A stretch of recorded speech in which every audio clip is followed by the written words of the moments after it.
Sampai akhirnya ada sesuatu, ada pergerakan di kejauhan, ada sesuatu yang masih jauh di depan kendaraan mereka. Randy melihatnya.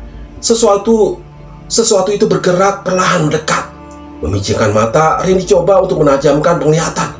Coba memastikan, benda apakah itu? Masih belum terlalu jelas, tapi Randy sudah bisa melihat bentuk dan warnanya. Benda itu berwarna putih, bergerak meloncat-loncat perlahan mendekati kendaraan. Semakin lama semakin dekat, sampai jaraknya menjadi cukup dekat bagi Randy untuk melihat jelas di dalam gelap. Ya, ternyata itu adalah pocong. Randy melihat pocong itu meloncat pelan dan mendekat.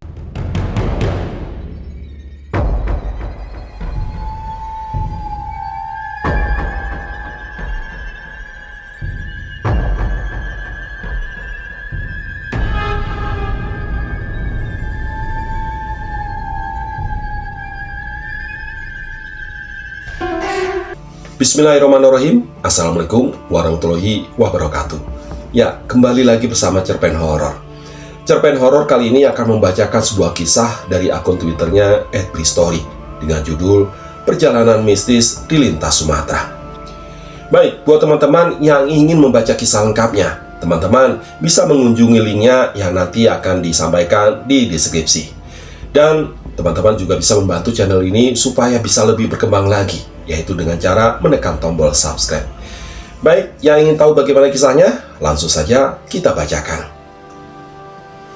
Pertengahan tahun 2017, Berta, seorang mahasiswa angkatan 2015 yang berkuliah di Universitas Sriwijaya Palembang, bersama dua temannya berencana untuk melakukan perjalanan darat menuju Jambi.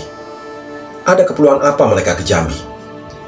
Ayah dari salah satu teman mereka, yaitu Dewi, meninggal dunia. Mereka berniat untuk melayat ke rumah duka di kota Jambi. Itulah tempatnya. Kamu nanti jemput aku ya. Pokoknya jam 5 nanti kita harus sudah jalan, biar nggak terlalu tengah malam nanti sampainya, ucap Berta kepada Randy, teman sekelas yang kebetulan memiliki mobil. Iya, jawab Randy pendek dengan mata yang masih terus memperhatikan layar ponselnya. Ayu juga nanti menunggu di tempat kosku, jadi kamu gak usah repot-repot jemput dia. Kamu dengar gak sih, Ren? Iya, aku dengar, kata Randy. Padahal teman-teman sekelas yang lain sudah berangkat duluan dari jam 3. Mereka bertiga baru bisa jalan jam 5, karena Berta dan Ayu masih ada kuliah tambahan yang baru selesai pada jam 3 sore. Karena itulah, akhirnya mereka memutuskan untuk berangkat belakangan. Berangkat menggunakan kendaraan milik Randy. Perjalanan dari Palembang menuju Jambi kira-kira 8 jam. Belum ada jalan tol yang menghubungkan, jadi memang harus melalui jalan lintas timur Sumatera. Menurut perhitungan, mereka akan sampai Jambi kira-kira jam 1 lewat tengah malam. Jalan lintas timur itu membentang panjang. Kondisi jalan cukup bagus dan lebar, tetapi masih banyak titik daerah yang sepi dan jarang keramaian. Banyak wilayah yang masih hutan lebat dan pepohonan karet maupun sawit. Jalur yang cukup menantang. Nggak seram apa perjalanan kita nanti, Ber? Ayu masih menggendong tasnya ketika menanyakan perihal keberangkatan mereka kepada Berta. Ya enggak lah, Randy kan udah biasa, udah sering, udah beberapa kali lewat jalur itu.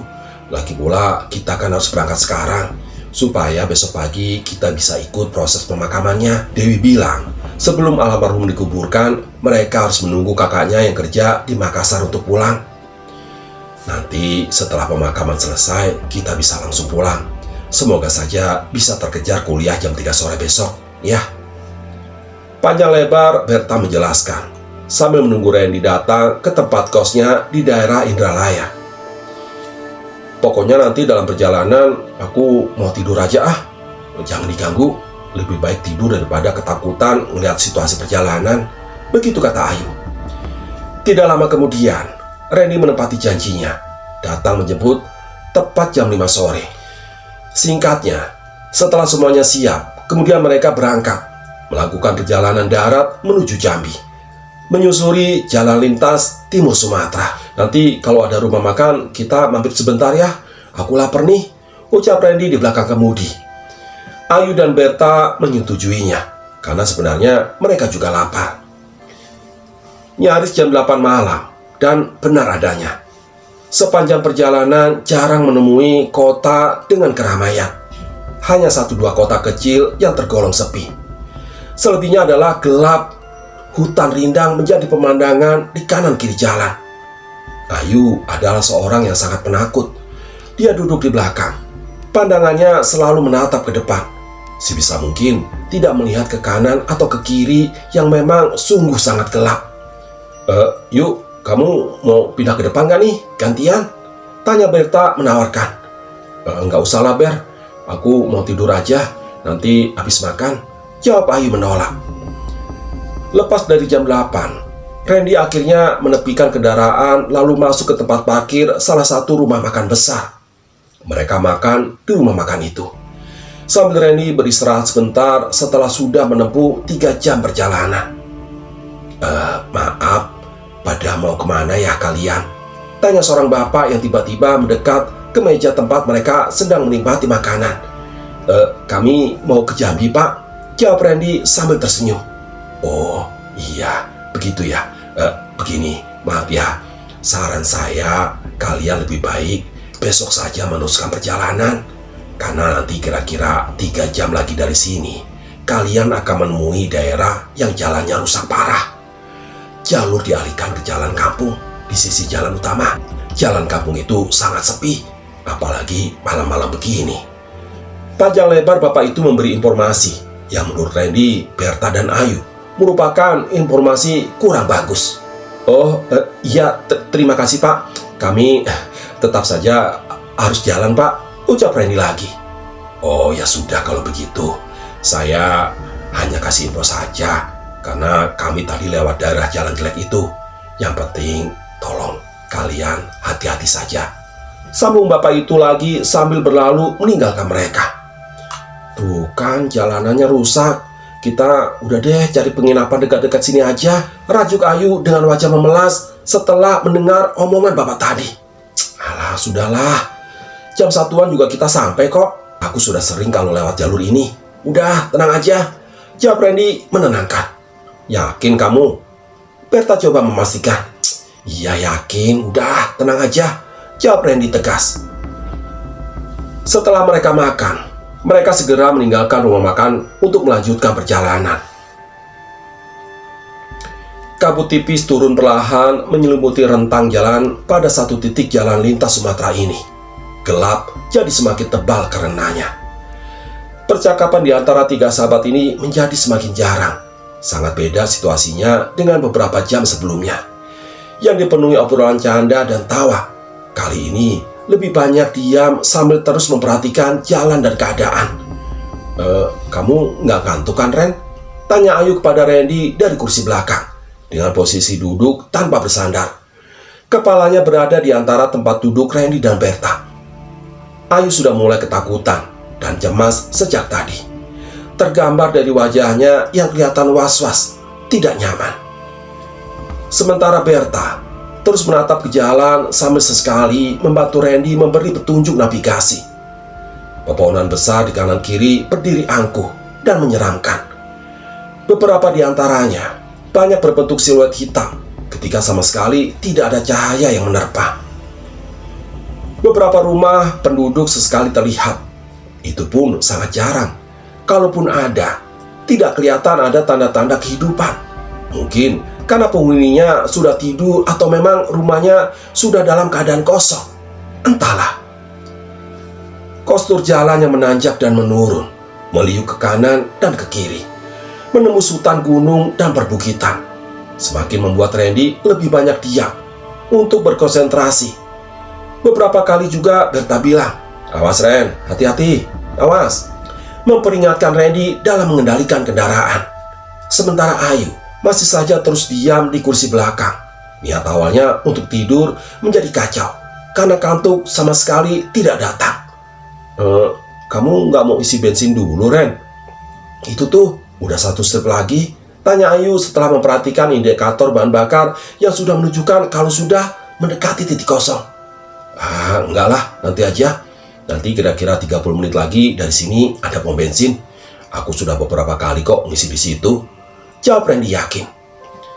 Ayu dan Berta hanya bisa pasrah mengikuti omongan Randy. Padahal mereka cukup cemas melihat sisa bensin pada indikatornya tinggal menyisakan 1 bar saja. Sudah nyaris jam 12 malam. Beberapa kali Randy melirik kaca spion mengetahui kalau ternyata Ayu sudah lelap dalam tidurnya. Sedangkan Berta masih coba bertahan menahan kantuk dengan terus mengajak Randy bicara. Padahal Randy tahu kalau Berta sudah sangat ingin tidur. Udahlah Ber, kamu kalau mau tidur, tidur aja. Sebentar lagi juga kita ketemu pom bensin kok, ujar Randy. Ah, yang bener, yakin kamu Ren? Udah hampir 2 jam loh, sejak kamu tadi bilang begitu, kita belum juga ketemu pom bensin. Kecemasan sudah terdengar di ucapan Berta. Ya udahlah, aku yakin. Tadi itu aku salah perhitungan.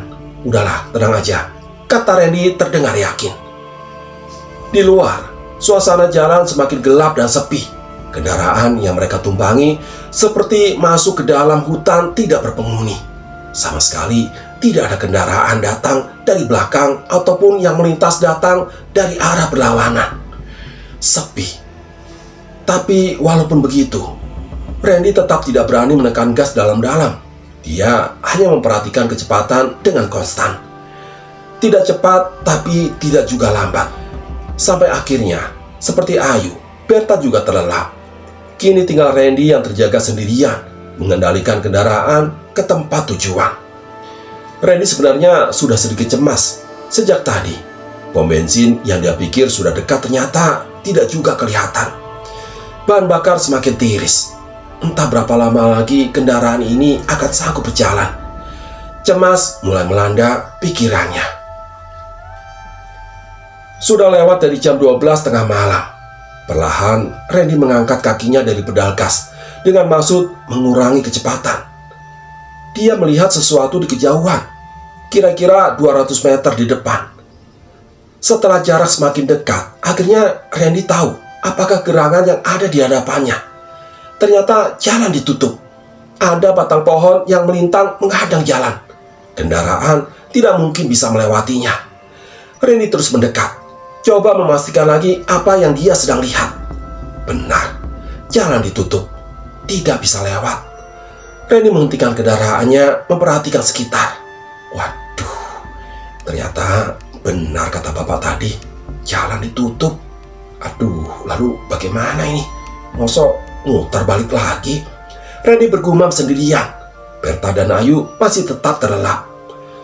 Beberapa menit lamanya, Randy berdiam diri di tempat itu, memikirkan sejenak apa yang seharusnya dilakukan. Tiba-tiba ada suara terdengar ketukan di kaca di sebelah kanan Randy. Tentu saja dia terkejut. Langsung menoleh ke sumber suara. Randy mencari tahu siapa yang baru saja mengetuk kaca pintunya. Dan ternyata ada seorang yang berdiri di luar, berdiri diam memperhatikan. Tidak jelas.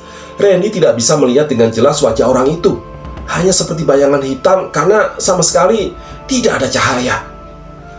Masih terkaget-kaget, Randy memberanikan diri membuka jendela mobilnya. Setelah itu, dia baru bisa melihat agak jelas. Ada seorang bapak yang menggunakan pakaian hitam-hitam dengan caping di kepalanya. Pak, maaf, ini jalannya kenapa ditutup ya? Tanya Randy ketika keberaniannya sudah terkumpul. Lewat situ saja. Bapak itu menjawab pelan, sambil tangannya menunjuk ke arah sebelah kanan jalan. Benar, Randy baru sadar kalau ternyata di sebelah kanan ada jalan yang masuk menembus gelap. Oh, mungkin ini jalan yang dimaksud oleh bapak di rumah makan tadi. Jalan kampung menghindari jalan yang ditutup ini, pikir Randy dalam hati. Jauh nggak pak kira-kira kalau lewat jalan itu ya? Tanya Randy kemudian. Bapak bercaping itu tidak menjawab. Dia hanya menggelengkan kepalanya. Baiklah, daripada balik lagi. Randy akhirnya mengikuti saran orang misterius itu. Belok ke kanan, masuk ke jalan kampung. Pak, terima kasih ya pak, ucap Randy. Lalu menjalankan kendaraan berbelok ke jalan yang ada di sebelah kanan. Dari kaca spion, Randy melihat siluet sosok misterius itu masih berdiri diam memperhatikan. Sampai akhirnya hilang di telan gelap. Siapa sih bapak itu tadi? Serem banget sih. gumam Randy dalam hati. Randy terus menjalankan kendaraan dengan pelan, menemui jalan yang sama sekali belum pernah dia lalui. Jalanan gelap yang pada kanan kirinya hanya hutan dan pekat seram. Rasa cemas semakin membuncah, memperhatikan jalan yang tidak ada tanda-tanda kehidupan, apalagi keramaian. Sejak masuk ke jalan ini tadi, Randy juga sama sekali tidak melihat ada kendaraan lain, baik motor ataupun mobil. Sepi sama sekali. Semakin bertambah cemas ketika melihat lampu indikator bahan bakar sudah menyala berwarna merah, menandakan kalau bensin sudah benar-benar tiris. Bagaimana dengan Berta dan Ayu? Mereka masih terlelap, meninggalkan Randy sendirian dalam kecemasan. Rasa cemas semakin menjadi-jadi ketika Randy melihat layar ponselnya. Ternyata tidak ada sinyal sama sekali. Situasi mendekati sempurna ketika kondisi jalan semakin menakutkan. Kanan kiri terlihat semak belukar. Di belakang semak-semak masih berdiri barisan pohon besar yang sama sekali tidak bergerak. Penerangan hanya bersumber dari lampu kendaraan mereka saja. Kendaraan satu-satunya di daerah, entah daerah mana. Sudah setengah jam lamanya Randy mengemudi di tempat yang seram ini. Kondisinya tidak berubah, tetap sepi dan gelap mencekam. Benar-benar tidak ada kehidupan. Semakin pelan Randy menjalankan kendaraan untuk menghindari kehabisan bahan bakar, sambil terus berdoa supaya segera bertemu lagi dengan jalan utama. Randy tidak lagi memperhatikan Berta dan Ayu. Dia terus fokus memperhatikan jalan. Lagi pula dua sahabatnya itu sama sekali tidak bersuara, berarti masih terlelap. Detik berjalan lambat untuk kemudian berganti menit. Waktu masih berputar dengan semestinya, namun bergerak sangat perlahan di dalam ketakutan yang mulai memuncak. Napas Randy tertahan, detak jantung berhenti sejenak ketika tiba-tiba lampu mobilnya meredup. Dan ini tanda-tanda. Beberapa saat kemudian mesin mobil mulai batuk antara hidup dan mati. Yang sangat ditakutkan pun terjadi. Mesin mobil mati total, kehabisan bahan bakar. Akhirnya tiga sahabat ini terdampar di tengah daerah seram yang entah apa namanya, entah di mana letak pastinya. Di dalam gelap, Randy membaca terus bait doa di dalam hati, memohon kepadanya untuk diberikan keselamatan. Tidak ada yang bisa dilakukan. Keluar dari kendaraan bukan pilihan, karena sama sekali tidak tahu arah tujuan. Berdiam diri di dalam kendaraan menjadi opsi satu-satunya. Kemudian, Randy membuka sedikit jendela di sebelahnya, membiarkan angin dingin masuk karena di dalam mobil sudah mulai pengap. Suara hutan jadi terdengar karenanya. Binatang malam bersahutan mengiringi situasi yang terus konstan di taraf kengerian. Baru saja Randy menyalakan layar ponselnya, masih saja tidak ada sinyal. Tapi dari situ Randy jadi tahu kalau jam sudah menunjukkan hampir pukul 1 tengah malam. Di tengah-tengah kegelisahan, tiba-tiba Randy menyadari sesuatu. Randy sadar kalau ada perubahan di sekitar. Suasana menjadi sangat sepi, tidak ada lagi suara binatang malam atau angin berhembus. Semua hilang menjadi senyap. Begitu senyapnya, sampai sayup-sayup Randy dapat mendengar detak jantungnya sendiri. Hening, sangat mencekam. Mata Randy sudah terbiasa melihat dalam gelap. Sapuan cahaya langit juga membantu sedikit penglihatan. Namun tetap saja pekat yang meraja.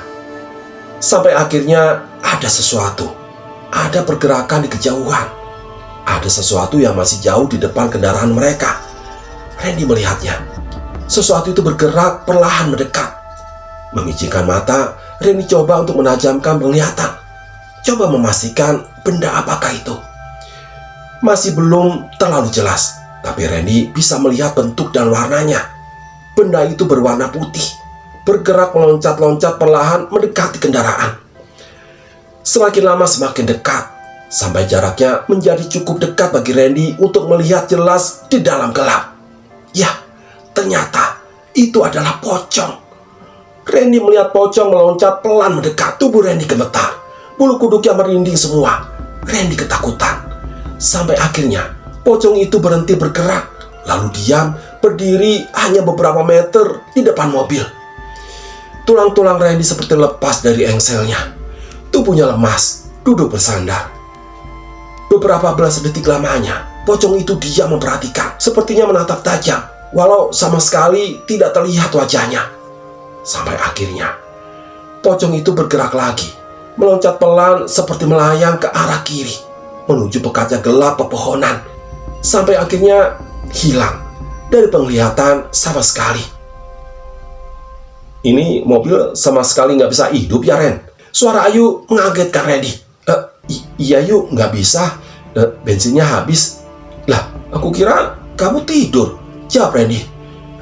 Aku sudah bangun sejak mesin mobil ini mati tadi, kata Ayu. Lah, jadi kamu lihat? Iya Ren, aku lihat tadi. Suara Ayu tergetar. Dia menangis pelan. Coba nyalakan lagi Ren. Siapa tahu masih ada sisa bensin barang sedikit aja, kata Berta di kegelapan. Ternyata Berta juga sudah terjaga. Iya Ren, tadi aku juga lihat. Randy baru tahu kalau ternyata Berta dan Ayu juga melihat pemandangan seram yang baru saja terjadi. Selanjutnya, mereka lebih banyak diam, tanpa tahu harus berbuat apa. Sampai akhirnya beberapa saat kemudian, ada sesuatu lagi yang terjadi. Dalam kegelapan, kembali muncul sesuatu. Dimulai dengan Ayu berbisik pelan. Lihat, ada yang berdiri memperhatikan. Itu di sebelah kanan. Begitu kata Ayu sambil menangis. Perlahan Randy dan Ayu menoleh ke tempat yang Ayu maksud. Ya, benar. Kalau diperhatikan, beberapa meter di sebelah kanan ada sosok berdiri diam seperti memperhatikan. Sosok laki-laki mengenakan pakaian hitam-hitam dengan kedua tangan berada di belakang tubuhnya. Sosok itu hanya berdiri diam dan benar kata Ayu, seperti memperhatikan. Sampai akhirnya dalam ketakutan yang teramat sangat, Berta membisikkan sesuatu kepada Randy. Randy, coba nyalain mobilnya. Ayo cepat Ren, cepat. Itu lihat, bapak itu nggak ada kepalanya. Begitu Berta bilang, Randy yang sebelumnya sudah mengalihkan pandangan ke depan menjadi penasaran. Lalu sekali lagi dia menoleh ke tempat di mana laki-laki itu berada. Dan benar kata Berta, laki-laki itu berdiri tanpa kepala. Nggak ada kepala, kata Ayu pelan sambil menangis di kursi belakang. Lalu perlahan Randy mulai memutar kunci kotak. Dan ajaib, mesin mobil menyala. Kemudian Randy langsung menginjak pedal gas lalu meninggalkan tempat itu. Mereka tidak berani lagi melihat ke belakang. Keajaiban terjadi sekitar 30 menit ke depan. Mobil masih bisa jalan dengan bensin yang mereka pikir sudah kosong. Sampai kemudian, entah bagaimana caranya, tiba-tiba mereka kembali menemukan jalan utama, jalan lintas Sumatera. Tidak lama dari situ, akhirnya mereka menemukan pom bensin yang sudah sangat ditunggu-tunggu sejak beberapa jam yang lalu. Lebih banyak diam, mereka terus melanjutkan perjalanan ke tujuan kota Jambi. Sungguh, pengalaman yang tidak akan mereka lupakan selama hidup di jalan lintas Sumatera. Ya, demikianlah cerpen horor kali ini. Sampai ketemu lagi di cerpen horor berikutnya. Terima kasih. Assalamualaikum warahmatullahi wabarakatuh.